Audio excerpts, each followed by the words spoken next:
Hello and welcome everybody to another episode of Books and Bytes. Great to be here. Today we're diving deep into Sarah Crosby Mallory Paine's comprehensive work, The Sino-Japanese War of 1894-1895.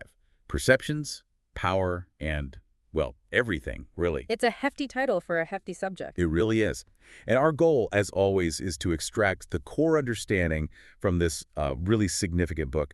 We want to offer you a way to grasp a pivotal moment in East Asian history. Without having to wade through hundreds of pages yourself, a shortcut to being well-informed, you could say. Exactly. So in this deep dive, we'll first maybe outline the main arguments Paine presents across the whole book. Sounds good. Get the big picture first.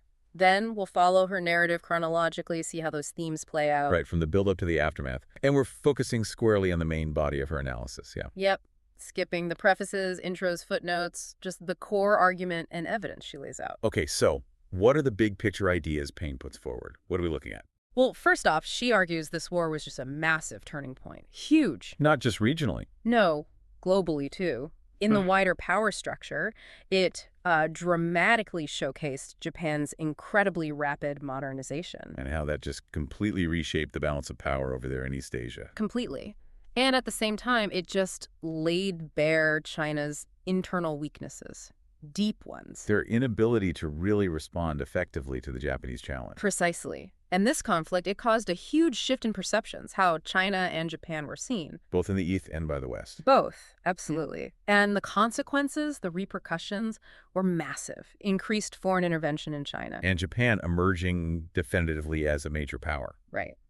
Right. Setting the stage for, well, so much of the conflict in the 20th century, it really starts here in many ways. And Paine's research, it's based on a lot of sources, isn't it? To give people a sense of the depth. Oh, absolutely. A really wide range. Contemporary stuff, diplomatic notes, newspaper reports from all over. Military thinkers' perspectives. Yep, them too. Writings from observers, East and West. It gives this incredibly rich, multifaceted picture of the time. Okay, fantastic. So let's get into it then. Let's unpack the world as it was just before this clash. Right. So Paine starts by highlighting these really different ways Japan and China approached learning from the West. It's quite stark. Different approaches. How so? Well, she uses this analogy from Munemitsu. He was Japan's foreign minister then, a key figure. Okay. He said Japan's approach was like carefully dissolving sugar in water.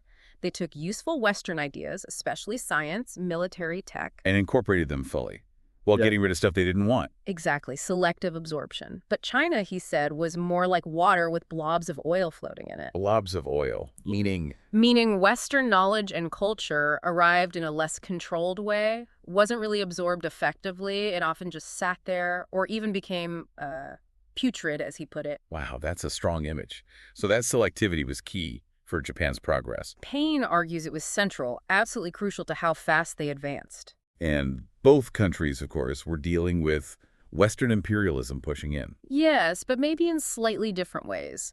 Both felt the pressure, definitely. But the focus was different. Kind of. For many Western powers in China, the main interest was often economic trade, concessions, that sort of thing. Right. But for Russia and for Japan, territorial expansion was a much bigger driver, a stronger motivation. And Korea became the flashpoint. Korea was right there in the middle, yeah. An initial point of contention for their competing ambitions. It's interesting, though, you mentioned relations were actually okay before the war. Yeah, surprisingly cordial, historically speaking. Japanese intellectuals, for instance, had this deep respect for Chinese culture. They'd warmly welcome Chinese scholars visiting Japan. So that positive vibe just completely flips because of the war. Completely reverses. Japanese respect turns into, well, outright contempt. And the Chinese developed this deep, lasting animosity towards the Japanese. And Paine makes a point. This isn't just a World War II thing. Not at all. She emphasizes that this bitterness, the roots of it, are planted firmly right here in this 1894-95 conflict. And Western views changed too. Dramatically. You had figures like Lord Curzon, a big British statesman. Before the war, he famously called Japan still in pupillage. Like they were still learning apprentices almost. Exactly. But after Japan's victory, the same Lord Curzon is talking about the confident ambitions and swelling power of young Japan. Wow. Quite a shift. Huge shift. Suddenly, Japan isn't this quaint, isolated place anymore. It's a real player on the world stage. And even pop culture starts reflecting this. The image of Japan changes. Yeah. It does. The old Mikado image, which was maybe a bit exotic but not entirely serious, Right. that starts getting replaced by new literary portrayals. You can see it in the lead-up to Puccini's opera, Madama Butterfly. How so? Well, it evolved from earlier works like Pierre Loti's Madame Chrysanthème. Loti used some pretty unflattering comparisons, like comparing Japanese people to monkeys sometimes. Ouch. Yeah, and his butterfly was maybe a bit superficial. But over time, the portrayals became more complex, more tragic. Mirroring how the West's view is changing, becoming maybe deeper or at least different. Arguably, yes, moving away from simple stereotypes towards something, well, more complex anyway. Okay, so let's look at the military side just before the war breaks out. Right. Militarily, Japan made a very strategic call. They decided to prioritize two things: controlling the sea and kicking Chinese forces out of Korea. Clear objectives. Very clear. And the initial battles were absolutely crucial. The Japanese army won decisively at Pyongyang. That pushed the Chinese out of Korea. Effectively, yes. And then the Japanese Navy secured command of the sea at the Battle of the Yalu River. Big naval victory. Those early wins must have sent a shockwave. Definitely sent a clear message. And then they captured key strategic points: Port Arthur, Wei Highway. Which left Peking, the capital, quite exposed. Very vulnerable, yeah. But Paine also digs into China's internal weaknesses, why they couldn't really fight back effectively. What were the main issues? Corruption was rampant, really widespread among officials. A London paper at the time noted that poorly paid officials often just resorted to extortion to make ends meet. Which obviously undermines everything: governance, military readiness. Everything, exactly. And China also had this long history of internal rebellions, like the huge White Lotus Rebellion earlier. Yeah. It points to this underlying long-term instability. And they'd already lost territory before this war, hadn't they, to Russia? They had, which really highlights Paine's point.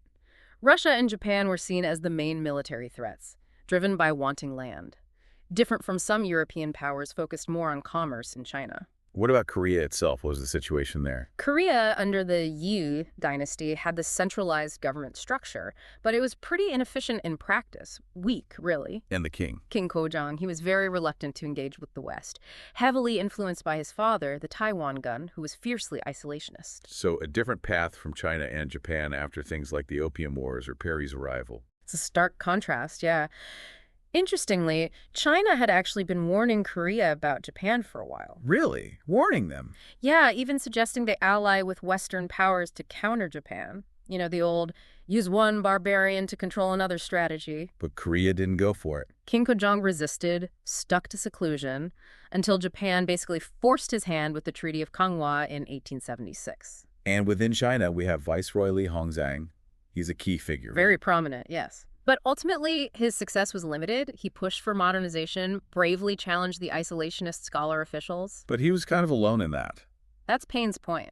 Unlike Meiji Japan, where reform was more collective, more widespread, Li was often a solitary voice pushing for change within China's rigid power structure. And the king court was wary of powerful Han Chinese officials anyway. Exactly. Right. That constrained him too. Meanwhile, over in Korea, you had powerful aristocratic clans like the Andong Kims wielding huge influence. And Japan worked with them. Japan strategically cultivated that internal opposition in Korea, played the political game very effectively. It's also important to remember the backdrop, isn't it? The Industrial Revolution in the West. Absolutely crucial context.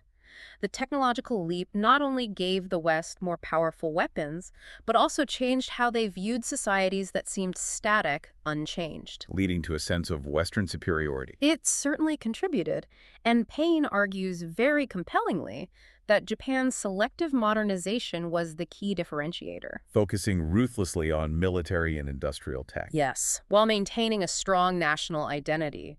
That selective approach, she argues, is what set their path apart from China's much less focused engagement. Okay, so let's shift focus a bit. What was happening in Russia around this time? Paine covers that too. She does. In Russia, you had an independent merchant class and an educated public starting to emerge. But they didn't have much real power. Very limited political influence under the Tsar's autocratic system. And this created this growing gap, this tension between the regime and the educated parts of society.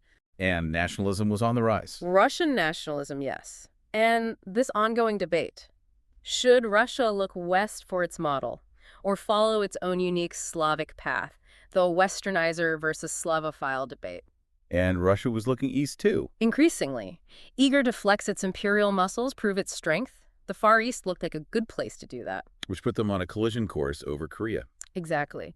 Korea became a key area of interest, bringing Russia's ambitions directly into conflict, both Japan's and China's. Now, Japan's internal transformation, that's so central to understanding why they won. Absolutely fundamental. Paine points to events like the Western bombardment of the Choshu batteries back in the 1860s. What was the impact of that? It really shook things up, Yeah. made samurai in powerful domains like Choshu and Satsuma seriously question the old policy of seclusion and the Tokugawa shogunate's authority.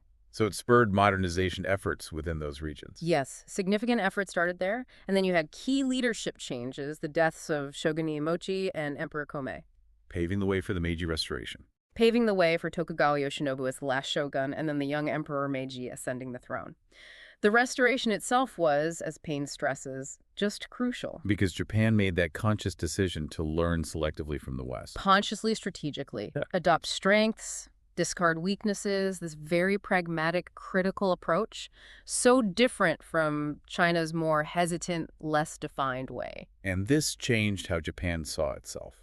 Profoundly, they weren't content being seen as lesser anymore. They actively wanted recognition as equals by the Western powers. Okay, so fast forward to 1894. The war is about to break out. What are the immediate triggers? Well, the situation in Korea was getting really unstable again, and the Japanese press was pushing hard for action. Strong public pressure. And military leaders. Figures like Count Yamagata Aritomo, very influential, were analyzing the situation. He saw Western powers getting more interested in China and Korea. The Trans-Siberian Railway being built played a role. He noted its potential impact, yeah. Argued Japan needed to act preemptively before Russia or others could easily intervene. So when a rebellion broke out in Korea, Both China and Japan sent troops, citing the Treaty of Tianjin. But the way they did it was telling. how so? Japan sent significantly more troops and deployed them much, much faster than China did, Suggesting they were ready? Prepared for this. strongly suggesting prior preparations, yes, that this wasn't just a spontaneous reaction. And the first clashes happened quickly after that. Very quickly. Japan's larger, better-equipped forces rapidly gained control in Korea, even though China sent troops too. Getting accurate numbers is always hard in war, right? Clausewitz pointed that out, yeah. Casualty figures are notoriously tricky, but it was clear early on Japan had the upper hand. And relations with Korea went downhill fast. Deteriorated rapidly. Even the Korean Grand Prince, the Taiwan gun, tried to secretly align with the Chinese against the Japanese. But that got found out. It did. So Japan removed him from power. Then they tried to work with King Kojong to push through internal reforms, but it was messy. Lots of court intrigue still. And Korea declared independence. King Kojong was basically forced to issue a declaration of Korean independence, but it was under Japanese occupation, largely symbolic given the reality on the ground. It's fascinating how differently the war was seen in China versus the West. Huge contrast. In China, officials mostly underestimated Japan. Looked down on them, really, a degree of contempt. Whereas Western observers, Generally had a clearer picture of China's internal problems. They recognized the tough spot Li Hongzhang was in. and within the Chinese court, there were different factions. A real split. You had the war party, who seemed to think victory would be easy, unrealistic, And the Peace Party. including the Empress Dowager Cixi and Li Hongzhang. They had a much more realistic and ultimately correct view of the dangers. And the foreign press had different takes, too. Oh, yeah. The Russian and British press, for example, offered quite different interpretations of why Japan was going to war, what their motives were. But Japan itself had a clear strategy from the get-go. Very clear. Objectives were secure the sea, invade and control Korea, take the port of Weihaiwei. To get their navy closer to Peking. Exactly. And potentially even invade Jili province, around the capital. They organized their forces into two main armies for this. And they were managing information carefully. Crucially, yes. Japan put a lot of effort into controlling information, shaping public opinion in the West. Very savvy about PR. A big contrast with China. Huge contrast with the misinformation and, frankly, lack of effective communication coming from the Chinese side. Even controversial events like sinking the British-flagged ship Kaohsiung. They spun that. Used it for propaganda, portrayed themselves as modern, civilized, fighting Chinese barbarism. It was quite effective. Then came the major battles that really decided things. Pyongyang was first, a really big land battle, and a major turning point in perceptions. Oh, so. It just shattered Western illusions about China's military strength. Paine also notes ethnic tensions within the Chinese army. Manchu troops sometimes less reliable than Han soldiers. And treatment of prisoners was an issue. A big issue. Western observers were pretty disgusted by how Chinese forces treated POWs, violated evolving international norms like the Geneva Convention. Were the Japanese taking prisoners? There's evidence, Paine notes, suggesting Japanese forces weren't always taking prisoners either, especially early on. It was brutal. And in the key naval battle, the Yalu River. The Battle of the Yalu, a decisive victory for Japan's navy. They sank the Chinese flagship, the Dingyuan, a huge blow. Did China admit the loss? They tried to downplay it. Official reports were often misleading. Even the emperor, Guangxu, was skeptical about the reports he was getting from the front. Then Port Arthur fell. The fall of Port Arthur was devastating for Chinese morale and for how the world saw China's ability to defend itself. And Western powers started to really take notice of Japan. Absolutely. Newspapers like the Neue Preußische Zeitung in Germany, the New York Times, they were reporting on Japan's emergence as a serious military power. The tone really shifted. And Japan kept advancing. Yes. Took Newshuang, pushed towards Heicheng. This further cut China's internal communication and supply lines. And finally, Wei Highway. The siege and fall of Wei Highway. That effectively destroyed the Beiyang fleet, China's main modern navy. Admiral Ding Rucheng put up an honorable defense, but it was ultimately futile. Paine mentioned symbolic timing, too. Yeah, some of these major defeats apparently coincided with important birthdays in the Chinese government. Japan seemed to deliberately time things to maximize the loss of face for China. So China's defeated. How does the court react? What happens next? Well, after Wei Highway fell, things got pretty desperate in the Chinese court. Some really wild proposals were floated. Like what? Like hiring massive numbers of foreign mercenaries or even arming fishing boats to attack the Japanese fleet. Completely unrealistic. So denial was still strong. Among many officials, yeah. This clinging belief that China somehow would still ultimately win. Some even came up with this bizarre idea that the defeats proved European weapons were weak and they should go back to traditional arms. Incredible. But Western observers saw the real reasons. They did. Papers like the North China Herald, the New York Times, they pointed squarely at the corruption, the lack of unity in the Chinese government as the root causes of the disaster. Which leads to peace talks and the Treaty of Shimonoseki. What did Japan want? Their main goals were clear. Get Taiwan, get a foothold on the mainland, specifically the Liaodong Peninsula, and get a huge indemnity payment from China.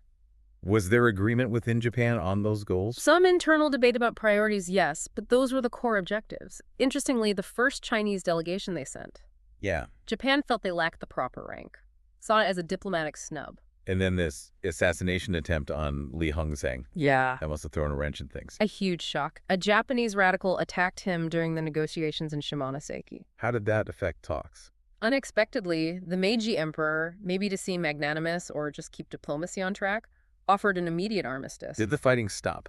Mostly, though it actually continued in Taiwan for a while. The key negotiators were Ito Hirobumi and Mutsu Munemitsu for Japan. And the wounded Li Hongzhang for China. Yes. And the terms of the treaty were harsh. Ito explicitly modeled it on the Treaty of Frankfurt after the Franco-Prussian War. So, land cession, indemnity. Big land cessions, including Taiwan and Liaodong, a massive indemnity. Other economic concessions. Li Hongzhang actually warned them. Warned Japan. About what? About the long-term consequences of taking Liaodong, especially.